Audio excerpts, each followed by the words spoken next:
ഈ കടുവ മീനിനെ പിടിക്കാനായി ബോട്ടിൽ നിന്ന് എടുത്തു ചാടുവാണ്. ഇത് കണ്ടതും അവിടെ ഉണ്ടായിരുന്ന ചെറുക്കൻ ഇത് നോക്കി ചിരിക്കുവാണ്. എന്നാൽ ആ കടുവയ്ക്കാണെങ്കിൽ കഴിക്കാൻ ഒന്നും തന്നെ കിട്ടിയില്ല. അപ്പൊ തന്നെ ആ കടുവ ബോട്ടിലേക്ക് തിരിച്ചു കയറാൻ വേണ്ടി വരുവാണ്.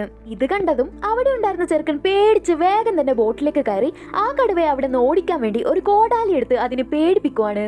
എന്നാൽ പെട്ടെന്ന് അവൻ ആ കടുവയുടെ കണ്ണിലേക്ക് നോക്കിയതും അവൻ എന്തോ പാവം തോന്നുവാണ്. അങ്ങനെ അവൻ ആ കടുവയെ ബോട്ടിലേക്ക് കയറ്റാനായി ശ്രമിക്കുവാണ്. അങ്ങനെ കുറെ നേരത്തെ പരിശ്രമത്തിനൊടുവിൽ ആ കടുവ ബോട്ടിലേക്ക് കയറി വരുവാണ്. പിറ്റേ ദിവസമാണെങ്കിൽ ആ ചെറുക്കൻ അവന്റെ സാധനങ്ങൾക്കായി ബോട്ടിൽ തപ്പിക്കൊണ്ടിരിക്കുമ്പോൾ പെട്ടെന്ന് ആ കടുവ ഉണരുവാണ്. ഇത് കണ്ടതും പെട്ടെന്ന് അവൻ പേടിച്ചു പോകുവാണ്. അപ്പോഴാണ് അവന്റെ സൈഡിൽ ഒരു മീന് വീണ് കിടക്കുന്നത് കണ്ടത്. അപ്പൊ തന്നെ അവൻ ആ മീനെടുത്ത് കടുവയ്ക്ക് ഇട്ടുകൊടുക്കുവാണ്. കടുവക്കാണെങ്കിൽ നല്ല വിശപ്പുണ്ടായിരുന്നു. എന്നാൽ ഇട്ടുകൊടുത്ത മീനാണെങ്കിൽ പെട്ടെന്ന് പറന്നു പോവുകയാണ്. സത്യത്തിൽ അത് പറക്കുന്ന മീനുകളായിരുന്നു. പെട്ടെന്ന് കൂട്ടത്തോടെ അനേകം പറക്കുന്ന മീനുകൾ അവിടേക്ക് എത്തുവാണ്. ഇത് കണ്ടതും കടുവയ്ക്ക് ഒരുപാട് സന്തോഷമായി.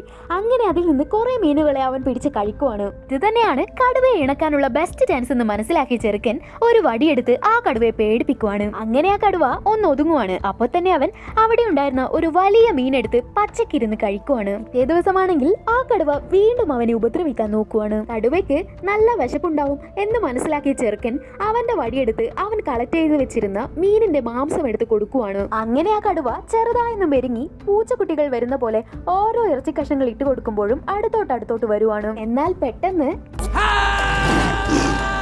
അങ്ങനെ അവൻ പേടിപ്പിച്ച് ആ കടുവയെ ആ ക്യാബിനുള്ളിലേക്ക് കയറ്റുവാണ്. ഒരു ദിവസം ഒരു വലിയ കപ്പൽ അവന്റെ ബോട്ടിന്റെ അടുത്തുകൂടെ പോവുകയാണ്. ഇത് കണ്ടതും അവൻ വേഗം തന്നെ ഫ്ലെയർ ഗൺ എടുത്ത് പൊട്ടിക്കുവാണ്.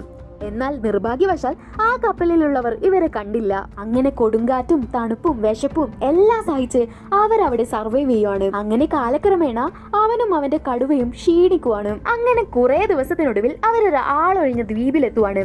അവിടെ ഉണ്ടായിരുന്ന വേരുകളും പഴങ്ങളും എല്ലാം അവനെടുത്ത് കഴിക്കുവാണ്. അവിടെയാണെങ്കിൽ കുറെ കീരികളല്ലാതെ ഒരു മനുഷ്യ കുഞ്ഞു പോലും ഉണ്ടായിരുന്നില്ല. അങ്ങനെ അവൻ അവിടെ ഉണ്ടായിരുന്ന ശുദ്ധജലത്തിൽ കുളിക്കുകയും അതെടുത്ത് കുടിക്കുകയും എല്ലാം ചെയ്തു. എന്നാൽ പെട്ടെന്നാണ് അത് സംഭവിച്ചത്. അവിടെ കീരികളെല്ലാം പേടിച്ചോടി ഒളിക്കുവാണ്. അപ്പോഴാണ് അവൻ അത് കണ്ടത്. അവിടെ ഉണ്ടായിരുന്ന കുളങ്ങളും പൂവുകളും എല്ലാം ഒരു പ്രത്യേക തരം പ്രകാശം പുറപ്പെടുവിക്കുവാണ്. ഇനിയും ഇവിടെ നിന്നാൽ ശരിയാവില്ലെന്ന് മനസ്സിലാക്കിയ ചെറുക്കനും കടുവയും രാവിലെ തന്നെ അവിടെ നിന്ന് ഇറങ്ങുവാണ്. അങ്ങനെ വീണ്ടും 200 ദിവസത്തെ കഷ്ടപ്പാടിനൊടുവിൽ അവർ ഒരു ഐലൻഡിൽ എത്തുവാണ്. അവിടെ എത്തിയതും ആ കടുവ ബോട്ടിൽ നിന്നിറങ്ങി കാട്ടിലേക്ക് പോവുകയാണ്. അത് അവനെ ഒന്ന് തിരിഞ്ഞു നോക്കിയത് പോലുമില്ല. അപ്പോ എന്റെ എല്ലാ നല്ലവരായ സുഹൃത്തുക്കൾക്കും ഈ കഥ ഇഷ്ടപ്പെട്ടോ? ഇഷ്ടപ്പെട്ടെങ്കിൽ വീഡിയോ ലൈക്ക് ചെയ്യാനും ഈ വീഡിയോ കുറിച്ചുള്ള അഭിപ്രായങ്ങൾ കമന്റ് ചെയ്യാനും മറക്കല്ലേ. ഇതുപോലുള്ള കഥകൾക്കായി ഇപ്പോൾ തന്നെ ചാനൽ സബ്സ്ക്രൈബ് ചെയ്യൂ.